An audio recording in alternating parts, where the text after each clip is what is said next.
At a family dinner, Dad casually announced, "We're going to Europe without you." Right then Ashley, my golden child sister, added her own comment.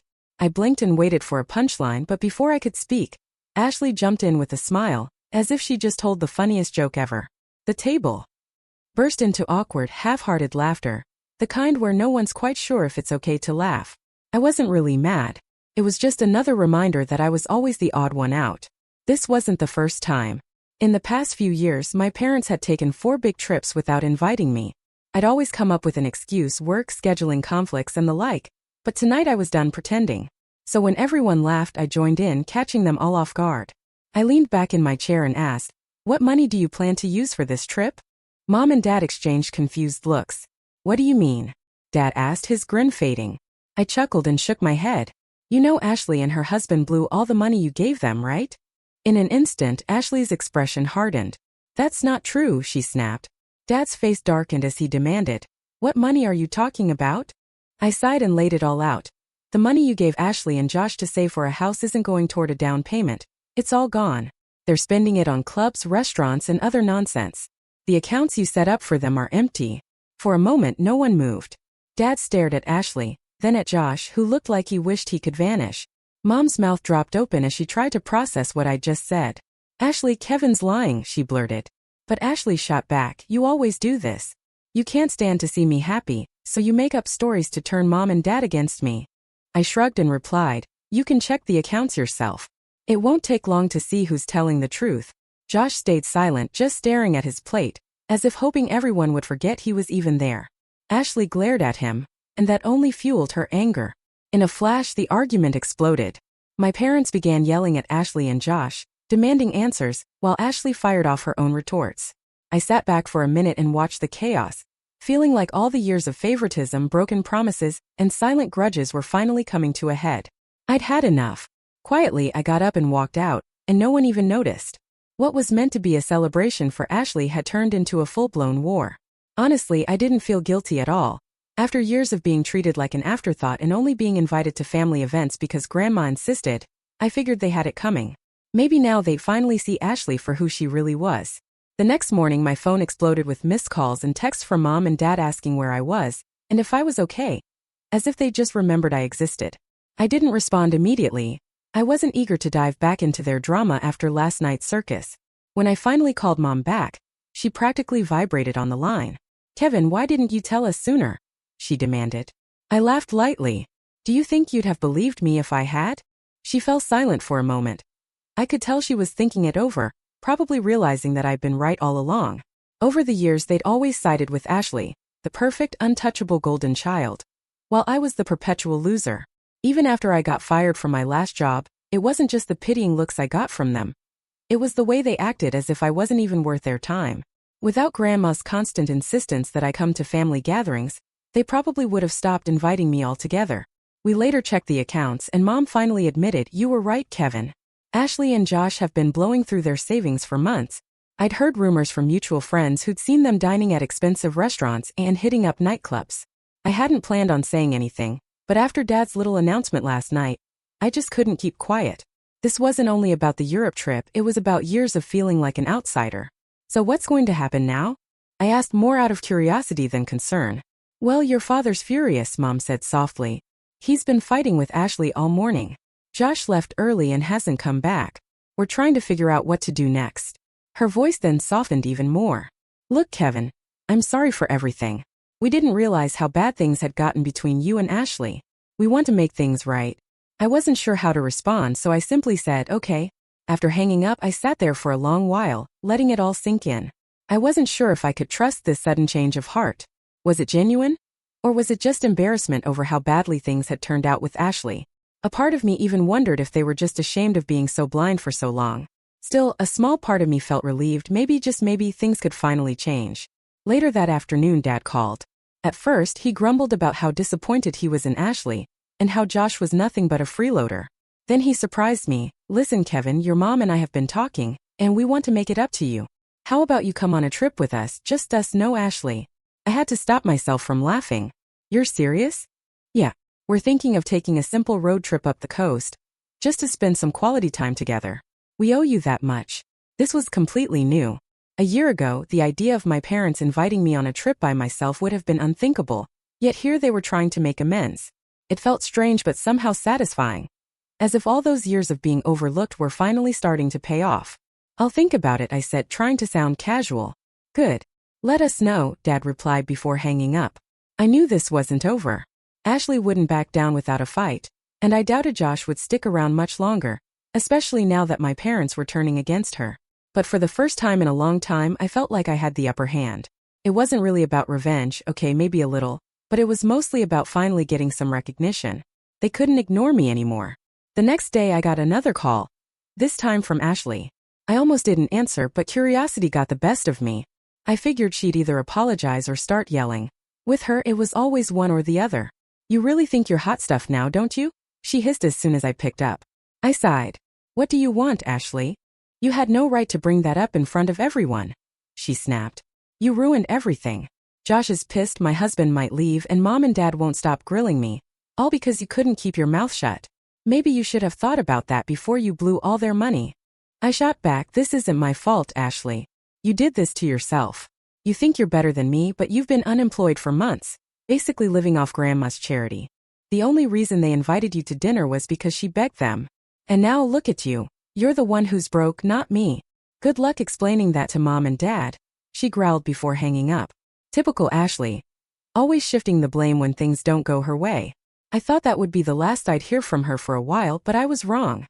Later that day, Mom called again. Kevin, can you come over? Things are escalating. Josh packed up his stuff and left, and Ashley is in a really bad place right now. She's saying some disturbing things. I hesitated, part of me wanted to stay out of it, but I couldn't shake the guilt. Despite all our clashes, I didn't want anything bad to happen to her. I'll be there soon, I promised. When I arrived at my parents' house, the tension was thick. Ashley paced in the living room, ranting about how everyone was against her.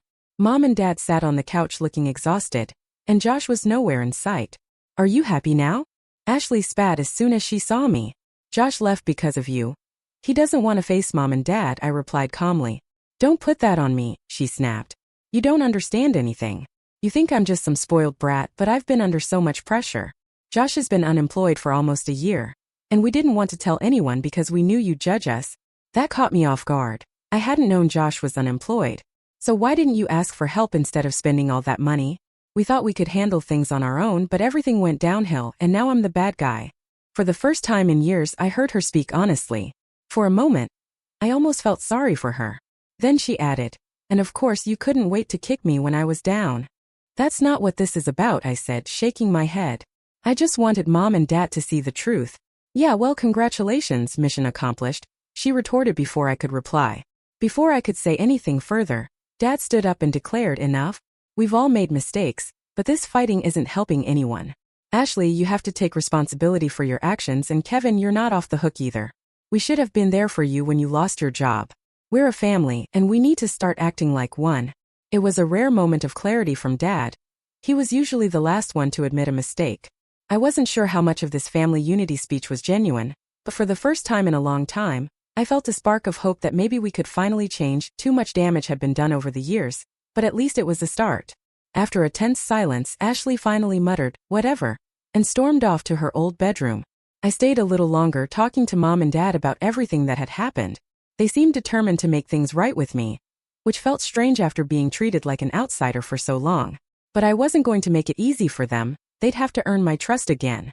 As I was leaving, Dad stopped me at the door. Hey, about that trip, we've been looking at some places. We'd really like you to come with us. I hesitated, then nodded. I'll think about it. When I got home, I found a text from Grandma. Proud of you, Kevin. You deserve better. It hit me harder than I expected. She was the only one who'd always been in my corner. Now, for the first time, it felt like my parents were finally coming around. But I knew it wasn't over. There were still a lot of cracks in our family that needed to be mended. And Ashley? I had a feeling her problems were just beginning. I didn't expect to hear from Grandma so soon, but she called me early the next morning. Her voice was calm, but there was a sharpness to her tone I hadn't heard in a long time. Kevin, I thought you should know what happened with your sister, she began. I sat up, already feeling a sense of dread. What did she do this time? Grandma sighed. She came over late last night. She was drunk and angry at me for always supporting you. She said you turned Mom and Dad against her. And it was all my fault for coddling you. I wasn't surprised. Ashley had always been obsessed with being the golden child. After last night's explosion, she must have felt like her image was crumbling. But what Grandma said next completely caught me off guard. She tried to threaten me, Kevin. Can you believe that? Wait, threaten? What do you mean? She said if I didn't make things right, she'd tell everyone I was losing it and try to take control of my finances. She said she'd convince your parents I was no longer fit to live alone. I was stunned. She said that. Grandma's voice hardened. She did. But she didn't expect me to fight back. I told her I wouldn't be blackmailed by my own granddaughter. I warned her I'd call the police if she didn't leave. Did she leave? I asked, a knot of fear forming in my chest. Not at first. She tried to bluff me, said I wouldn't dare. But you know me, Kevin, I don't play games. I called the cops right in front of her. That finally scared her off. She ran out like a coward. I couldn't believe what I was hearing. Ashley had always been manipulative, but this was a new low. Threatening Grandma just to get back at me? That was beyond anything I'd ever imagined. Why would she go that far? I asked, shaking my head. Simple, Grandma said. She's desperate. You exposed her lies. For years, your parents believed she was the perfect daughter. Now that image is shattered and she blames you for ruining it. She's lashing out because she's afraid of losing control. I didn't know what to say. Part of me was angry, but another part just felt sad. Ashley had always been competitive with me, always needing to be the center of attention. But this was the first time I realized how fragile her world really was. I'm sorry, Grandma, I said quietly. Don't be, she replied. This isn't your fault. Ashley made her choices. But you have to be careful. I don't think she's done trying to cause trouble. Yeah, I thought so, I muttered. Grandma paused, then added, You're not alone in this, Kevin. Your parents are starting to see the truth, and I'll always have your back. Don't let her get to you. I won't, I promised. After we hung up, I sat there for a long time, thinking about everything that had happened. Ashley was spiraling, and it was only a matter of time before she tried something else. But this time I wasn't going to let her take me down with her. After the incident at Grandma's, word spread fast. I didn't even need to tell Mom and Dad. Grandma had already filled them in. And that was the final straw. My parents cut Ashley off completely. No more money, no more support. They stopped taking her calls, blocked her on everything, and made it clear that until she took responsibility for her actions, she wasn't welcome in their lives. It was surreal. The same parents who had defended her at every turn for years were now done with her. Ashley didn't handle it well. She tried everything. Angry texts, guilt trips, even showing up at Dad's office. Nothing worked. Slowly, she faded out of our lives. I didn't hear much about her for weeks. Josh, meanwhile, officially moved out and filed for divorce. He wasn't a great guy, but I guess even he had reached his limit with her. I figured Ashley was probably couch surfing somewhere, biding her time until she found a way to claw her way back. Then, about 2 months later, she showed up at my parents' house out of the blue. I wasn't there, but Mom filled me in on what happened. She just appeared on our doorstep, Mom said over the phone. She looked awful, like she hadn't slept or eaten properly in weeks. What did she want? I asked, though I could already guess. She said she had nowhere else to go. She begged us to let her stay just for a while. Said she was ready to start over and fix things. And we told her no. I was honestly shocked. You really turned her away? Yes, Mom said firmly. Your father and I agreed we couldn't enable her anymore. We told her she needed to take accountability for everything she'd done to us, and to you. And until she did that, she couldn't stay here. How did she take it? Not well, Mom admitted. She got angry, accused us of abandoning her, said we were brainwashed by you and Grandma. But we stood our ground. Eventually, she left. I let out a breath I hadn't realized I was holding. For once, my parents had put their foot down. It was weird. Part of me felt bad for Ashley. She was my sister after all. But another part of me felt vindicated. She had always gotten away with everything, always been the favorite. Now she was finally facing the consequences. What do you think she's going to do now? I asked. I don't know, Mom said softly. I just hope she figures things out. But Kevin, we're not going to let her hurt this family anymore. We're done. Hearing that gave me a strange sense of closure. For years, I'd been the one cast aside while Ashley got everything handed to her. Now the tables had turned. A few days later, I heard through a mutual friend that Ashley was staying at a cheap motel on the edge of town. No job, no husband, no family to rely on. She had burned all her bridges. For the first time in her life, she was completely on her own. A few months passed, and just like that, Ashley became a ghost. I barely heard anything about her, and neither did my parents. Word spread through family and friends that she'd moved to another city a few hours away. No one knew exactly where, and honestly no one seemed eager to find out. It was like everyone finally saw her for what she was. A manipulator who couldn't handle not being in control. As for me, things actually started improving. Mom and Dad were making a real effort. We spent more time together, had normal conversations without the usual tension, and even talked about the things that had happened over the years. They admitted they hadn't been fair to me, especially after I lost my job. It wasn't some magical overnight fix, but it felt like we were finally becoming a real family. The road trip Dad had mentioned? We actually went on it, just me and my parents. It was weird at first. There was this awkwardness hanging in the air, like none of us knew how to act without Ashley around. But as the days went on, that awkwardness faded. We laughed, shared stories, and for the first time in forever, I didn't feel like the extra kid no one wanted around. Ashley, meanwhile, tried a different approach. After months of silence, she reached out to me again. This time, there were no threats, no accusations. Instead, she played the victim. "Kevin, I know I messed up," she wrote in one of her messages. "I'm sorry for everything. I've been through so much. Josh left me, Mom and Dad turned their backs on me, and now I'm all alone. I don't have anyone. Please, can we just talk?" I stared at the message for a long time. Part of me wanted to believe her. Maybe she really was ready to change. But another part of me, the smarter part, knew better. I'd seen this pattern too many times. Ashley didn't reach out because she cared about me. She reached out because she wanted something. And I wasn't going to fall for it again. I didn't respond. Neither did my parents when she tried to contact them again. They were done with her games. The last I heard, Ashley was still living alone in that new city. She'd found a part-time job and was scraping by, but she hadn't made any real progress. No big comeback story. Just her, isolated and trying to rebuild the life she'd wrecked with her own choices. It's strange. I used to resent her so much, but now I just feel indifferent. I don't hate her anymore, but I don't pity her either. She made her bed, and now she has to lie in it. As for me, life's finally looking up. My parents and I have a healthy relationship now, and they've stopped treating me like an outsider. I've even started looking for a new job and working on getting my life back on track. It's funny how things can turn around when people finally stop pretending everything's perfect. For once, I feel like I'm not the loser of the family anymore. I'm just Kevin. And honestly, that's enough for me. And that's how things ended with Ashley. Sometimes the people who try to control everything end up losing it all. I guess she learned that the hard way.